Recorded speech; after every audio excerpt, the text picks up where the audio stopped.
Saya yakin masih ada yang tidak tahu yang Sony masih lagi mengeluarkan telefon pintar.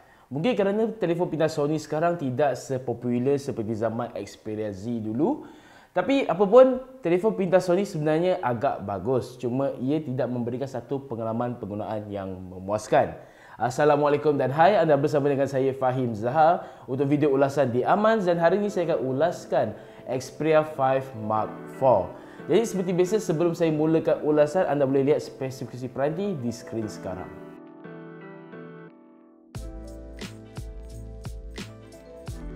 Tidak dinafikan yang peranti Xperia 5 Mark IV ini adalah sebuah telefon pintar yang baik. Malah ia dijual pada harga RM4,899. Ia adalah satu kategori peranti mercu yang dikatakan boleh bersaing dengan banyak pesaing di pasaran sekarang seperti Samsung Galaxy S22 Ultra ataupun iPhone 14 Pro. Tetapi adakah RM4899 ini sebuah peranti mercu yang berbaloi? Dan selepas beberapa minggu menggunakan peranti ini adalah apa yang saya suka dan tidak suka mengenai peranti ini. Pertama sekali adalah mengenai rekaan peranti ini, yang mana Sony masih menggunakan rekaan yang memanjang dan juga tirus.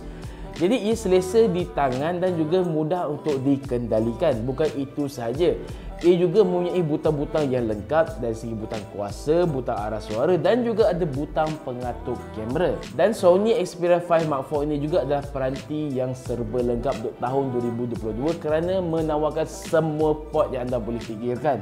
Apa lagi yang anda mahukan pada sebuah peranti mercu, semua telah Sony tawarkan. Baiklah, sekarang saya akan balik pula kepada bahagian skrin, yang mana macam saya katakan tadi, rekaan Sony ini adalah tirus dan memanjang, dan untuk skrin pula ia menggunakan nisbah paparan yang memanjang, yang mana sesuai dengan keadaan-keadaan moden seperti di Netflix, di YouTube, kerana menggunakan nisbah paparan yang memanjang untuk memberikan pengalaman menonton yang sangat memuaskan. Dengan rekaan peranti seperti ini dan juga skrin nisbah memanjang ini, akan kurangnya bar hitam di atas dan bawah ataupun kiri dan kanan apabila anda menonton sesuatu video. Bukan itu saja, skrin peranti ini adalah 4K HDR, yang mana HDR-nya juga boleh diaktifkan secara manual ataupun mode automatic bergantung kepada kandungan yang anda tonton. Dan setakat saya gunakan peranti ini, saya berani katakan Sony Xperia 5 Mark IV adalah peranti mercu dengan skrin terbaik di pasaran setakat ini. Netflix, Prime Video, YouTube, semuanya memberikan saya pengalaman menonton yang sangat memuaskan dengan warna yang sangat terang, paparan yang cukup cerah, butiran yang dipelihara dan nilai HDR yang sangat mengujakan. Bukan itu saja, sokongan kadar segar semula 120Hz pada peranti ini juga adalah sangat lancar dan juga bijak. Apabila peranti memanas dan bateri sedang lemah, ia secara automatik tukar kepada mode yang paling rendah, iaitu sekitar 60Hz. Jadi ini adalah satu perkara yang saya harap banyak pengeluar gunakan pada peranti-peranti mereka agar bateri tidak cepat habis apabila kerap menggunakan kadar segar semula yang tinggi.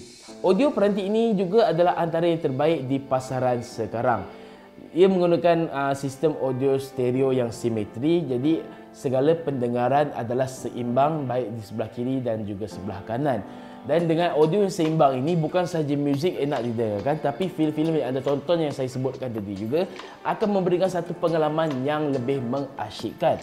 Apabila saya menguji dengan aplikasi Tidal, ya, Sony ada menggunakan aplikasi Tidal sebagai aplikasi penstreaman muzik lalai mereka. Malah mereka juga menawarkan 3 bulan langganan percuma apabila anda membeli peranti ini. Kalau anda rasa audio yang dihasilkan pada peranti ini tidak memuaskan, ia masih lagi menawarkan bicu audio yang saya sebutkan tadi untuk anda sambungkan kepada speaker-speaker mahal jika anda ada di rumah. Baiklah, untuk prestasi pula, saya boleh katakan Sony Xperia 5 Mark IV ini adalah antara peranti mercu yang mempunyai prestasi terbaik.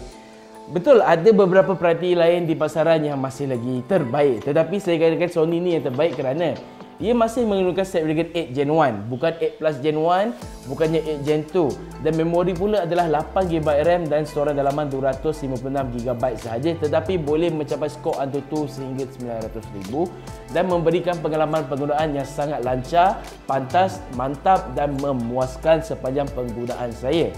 Dalam sekitar lebih pada 2 minggu, hampir ke 3 minggu penggunaan peranti ini, saya mengalami masalah lengah masa yang sangat kurang. Lain-lain peranti ini memberikan pengalaman penggunaan yang sangat lancar, selepas saya menggunakan peranti ini untuk beberapa minggu, saya lupa yang ini adalah peranti Sony kerana saya ingatkan peranti ini adalah sebuah Pixel. Pengalaman Xperia UI Android 12 yang diberikan adalah mirip Android asli. Cuma bila kita dah rasa baik ni, tidak semua perkara dalam dunia ini sempurna 100%, pasti ada kekurangannya. Dan ini membawa saya kepada perkara yang saya paling tidak suka, iaitu masalah pemanasan yang sangat melampau. Masalah pemanasan apabila bermain permuah, saya tidak kisah. Masalah pemanasan apabila menjalankan banyak aplikasi, terlalu aktif di media sosial, saya tidak kisah. Tetapi Sony adalah peranti yang terkenal untuk fotografi. Hanya menjalankan aplikasi kamera mereka yang biasa sahaja yang terbina dalam peranti ini, ia sudah mengalami masalah memanas selepas kurang 5 minit penggunaan. Tiga-tiga aplikasi kamera Sony yang terbina ini memberikan pengalaman penggunaan seakan kamera Sony. Mereka yang tidak pernah menggunakan kamera Sony akan rasa janggal untuk menggunakan aplikasi kamera peranti ini. Tetapi, walaupun ia cuba dengan sedaya upaya untuk memberikan pengalaman penggunaan yang lebih mudah, kualiti kamera mode automatik adalah sangat-sangat teruk. Ia seakan kualiti kamera peranti bawah RM600 sahaja. Malah saya berani katakan peranti-peranti Redmi yang bawah 1000 punya kamera yang lebih baik mode automatiknya berbanding dengan kamera Sony ini. Ini kerana Sony memerlukan pengguna menggunakan kawalan profesional ataupun kawalan manual yang terbina. Dan apabila menggunakan kawalan manual ini, kerana banyak pasca proses yang berlaku di latar belakang, peranti boleh jadi memanas sehingga menerima amaran ia terlampau panas dan ada risiko terbakar. Perkara terakhir yang saya kecewa dengan peranti ini adalah masalah bateri. Ya, saya bersyukur ia ada 5000 mAh bateri dalam tubuh yang nipis. Tetapi jika Xperia UI tidak mampu mengendalikan atau menguruskan bateri dengan baik, ia tidak berguna. Xperia terkenal dengan stamina mode yang boleh memanjangkan jangka hayat bateri, tetapi sayang sekali ia tidak begitu membantu untuk penggunaan sepanjang hari. Dalam penggunaan saya, satu hari saya perlu charge peranti ini sebanyak 2 kali. Untuk penggunaan saya aktif di media sosial, mendengar sedikit muzik, menonton video, kamera kurang 5 minit penggunaan, permuah sekitar kurang 1 jam. Saya hanya boleh menerima sekitar 4 jam SOT. Tetapi apabila saya benar-benar tidak menggunakan peranti ini, ia boleh mendapat sekitar 7 jam SOT. Tapi apa gunanya? Kita ada sebuah peranti yang baik tetapi kurang menggunakannya hanya untuk jangka masa bateri yang lebih panjang. Dahlah pengisian juga hanya 30W dan tidak menyokong 65W ataupun seperti pesaing sehingga 120W. Jadi itu membuatkan saya marah dengan peranti ini. Sony Xperia 5 Mark IV dijual pada harga RM4,899. Harganya agak mahal sebenarnya jika dibandingkan dengan pesaing, dan untuk peranti Snapdragon 8 Gen 1 yang dilancarkan pada lewat hujung tahun 2022, ia mungkin bukan satu pilihan yang bijak. Jika anda inginkan Xperia UI sekat Android asli, kemas kini yang agak pantas, rekaan yang cantik, skrin yang hebat dan audio yang mantap, mungkin anda boleh beli peranti Sony ini. Tapi jika anda ingin dapatkan apa yang saya sebutkan tadi pada harga lebih murah, anda boleh dapatkan Xiaomi, Samsung, Asus dan banyak lagi peranti-peranti lain di pasaran sekarang. Jadi itu sahaja daripada saya Fahim. Jumpa lagi dalam video akan datang. Assalamualaikum.